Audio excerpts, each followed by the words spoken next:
which speaking of which, one of our moderators, Karen, lost her husband not too long ago, to where she wants to send out a very heartfelt thank you to everybody out there that had her and her family in their thoughts and prayers, as well as some people sent her flowers from the Wii community, and so she would really like to thank everybody, and you've helped her through this tough time. Still a little tough, but with all of us here at Wild Earth and the whole community and the whole family, it's helping her get through it. And so she wanted to say thank you from her heart, that she really does appreciate all the thoughts and prayers that's with her. So Karen, if you're watching or watching this later, our thoughts and prayers are still with you, and we're glad that you're one of our family here.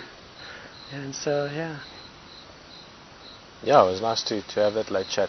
And also Karen's come a long way with us. I know that Karen's very involved also with following lots of different animal movements and things around Sabi Sand. And Karen, sorry to hear about your husband. It's always a hard thing, but maybe on a different level. But the support you get from people out there, everyone else that's watching at the moment, everyone else that's part of it, like Karen said, thank you very much for that. It's something that means so much on all different levels. I've had personal experiences that very often, all of us at Wild Earth in some way or another. So it's something that means a lot, and in this case, obviously, to Karen.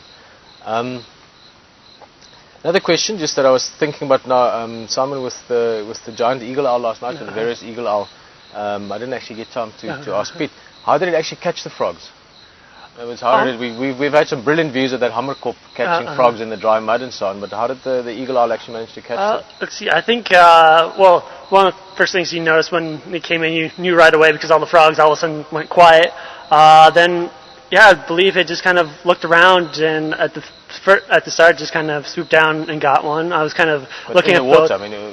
Just in the water itself, just on the edge. It was kind of hard because I was kind of watching the cameras, trying to focus in on it, and kind of looking at another camera angle and seeing the chat room, but caught it out of the corner of my eye at the one point. So I think just right near the water's edge. I'll have to look at some of the videos of it again to see exactly. But so it actually walked into the water? Not into the water. I think it kind of flew down at first and grabbed the first one, and but like I say, I'll have to go back. Right now it's hard to remember, but that's the other thing I love about the Wii community, is everybody out there kind of posts videos and pictures just right away. So if we do forget a detail like that, we can go back and kind of watch it, or we also pick up things that we might not have seen in person. So that's a lot of I was just curious. I was wondering if it was using the beak or the talons, but I think one of them was with just the beak.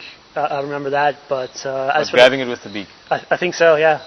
Because it was on the ground at one point with one of the frogs I saw, I believe. So I'll have to, like I say, I'll have to go back and look at it. I was just curious. It's a brilliant sight to see that. Quite often this various eagle owl is one of the bird species that you get around lights. If there's big lights, where there's insects on the ground, but to hear about it catching frogs, I find quite interesting. Yeah, and it was also interesting too for our size comparison. There was actually one of the regular gray dikers that was there, and just kind of managed to zoom out a little bit to kind of see the size comparison. So it'll be interesting to see any pictures and videos posted of that to get a little bit better perspective of how big the bird was. Yeah, they're big birds. Yeah. Awesome. Simon, there was one other thing. Oh yes, of course. You're going on your break. I'm really looking forward to that. It'll be definitely interesting. However, the other day it was kind of great because I actually bought airfare for my next break, which falls around Christmas time, and I've been able to get tickets home, so I'll be going home to see some of my family and friends, because I actually came out here before I actually get to say goodbye to them. Basically went straight from work to out here to Wild Earth, so it'll be good to go back home and say hello to my family. So for this break, starting tomorrow, I think I won't be going too far. I'll probably just be around the camp. I might kind of go visit Rexon while he's on break and do stuff with him, and it'll just be kind of nice to sit back and relax for a little bit. So cool, man. You must enjoy it. And then you're also going to go with, we're going to talk with Rexon more about it now. Oh, the 25th, Dixie Kids going to Nelspruit. You're going to go along for that as well, huh? Yep, I'll be going along with that, and it's going to be a lot of fun, I believe. I'm sure all the kids will be happy, and I believe there's 36 kids going in total, which is going to be amazing. I'm really looking forward to that. Yeah. So, being there with that special time. So I'm sure it'll be a lot of fun, and yeah. Yeah, cool, man. You must enjoy it. Hopefully, I would encourage you to try and get out of camp as well. Yeah, since I'm going to try and do something, I'm just going to figure out what to do. Soon. Yeah. Cool, man. Well, nice chatting. Yeah, nice chatting with you. And Mr. Intamani. Yeah. Mr. Ndlozi. Ndlozi? Yeah. What is that? This is my surname. Actually. Ndlozi? I thought it's Intamani. Yeah, Timana and Ndlozi is the same thing. Does it all mean the same thing? Yeah, in our culture, each and every surname, it got an animal that represents that surname. So, my surname is presented by Ndlozi. Ndlozi is a serval. Okay. So yeah, it's where it comes from. So in Shangani, if you call a serval, you call it Ndloti. Ndloti, yeah. Ndloti. But in Zulu or other language, it's Ndlozi. Alright. So it's easy like that way. See, we always get to learn more about each other, even after a long time. Yeah, it's true. Rex, where to start, The wildlife. I mean, it's always nice to talk with you about the wildlife. I know you've been loving wildlife for a very long time as well, but it's busy, It's nice. It's very busy. I just want to welcome everyone here on Fireside Chat, and also, having you on your leave on a Fireside Chat. It's been a long time. I was waiting for this team to come back, and we all can do this all together. Yeah, it's really amazing, Peter. We have done well on sightings. We have seen, you are aware, we have seen 4 leopards at the same time, but we haven't been able to see the 2 because it was very thick at the same same place? Yeah, there by Mlowati, Twin Dams, Mafufunya, and Jordans, and we have another leopard which we haven't been able to recognize, and Gorula. They were in the same spot. It's not often to see that many together, It was, it was amazing, and everyone was what should you call it? A dapple of leopards? A lips or something, like you can call it like that way.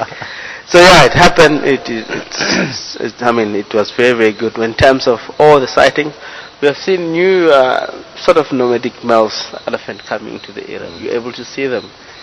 Yeah, the only one I saw that I recognize as new is that his tusks very, very even, and they're a little bit short but very thick because he broke both of them at the same length. Yeah, I know. The big elephant, probably 6.5 ton elephant. And the indentation is well done. He was beautiful. Yeah, we have seen a lot of elephants. Some of them are still young, but the tusk size are very broad. A little bit long. You can see that they're still young, but the tusks are going to develop more and more in future. So it's quite a lot of animals that were coming in and out, and bringing enough elephant were here in and out, and there's quite a few of them that we have seen them headed across into the south, but there was a lot of action happening around here. We have seen leopards, we've seen elephant, rhino. It's quite a lot of them around here. It's also been interesting just with seeing the wartholes drying up. Obviously, the physical aspect of seeing a warthole dry up is always interesting because you get all the wildlife around it. And black mamba! I didn't tell you, we saw black mamba the other day. I only heard from Simon. I was talking. Peter spotted. You have seen black mamba. Yeah, Charles was there, so it was quite a nice one at the Treehouse Dam, busy catching frogs in between the cracks there. Yeah. But before we trail off, Rexon loves black mambas. One of his favorite things to run after. It's not as big as the one we saw, but it was big, 2 meters maybe.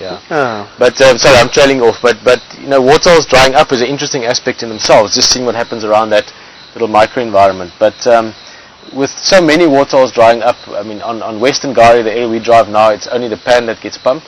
That has water. Treehouse Dam, Buffelshoek Dam is open. I don't know how long ago Buffelshoek Dam was dry. Yeah, it's like years. Long, yeah. And also up Buffelshoek side and Manileti, everywhere water's drying up more and more. So it's interesting just to see the slight movement or shift in animal behavior. Territories have changed a little bit. There's been a bit of it the last month or two. The lions have shifted a little bit. It's all sort of the pieces are being rearranged a little bit. Gorilla and Safari, I think, is one that I was keen to talk to you about because you've known Safari also for a very long time. She's moved around. She used to live here. And what do you think about all of that? Hey, it's really amazing, Peter. If I look at one day, I was talking to Simon. My first time we had that Corula, she's now crossing into Nyala Katla and Nyala Dam on those areas.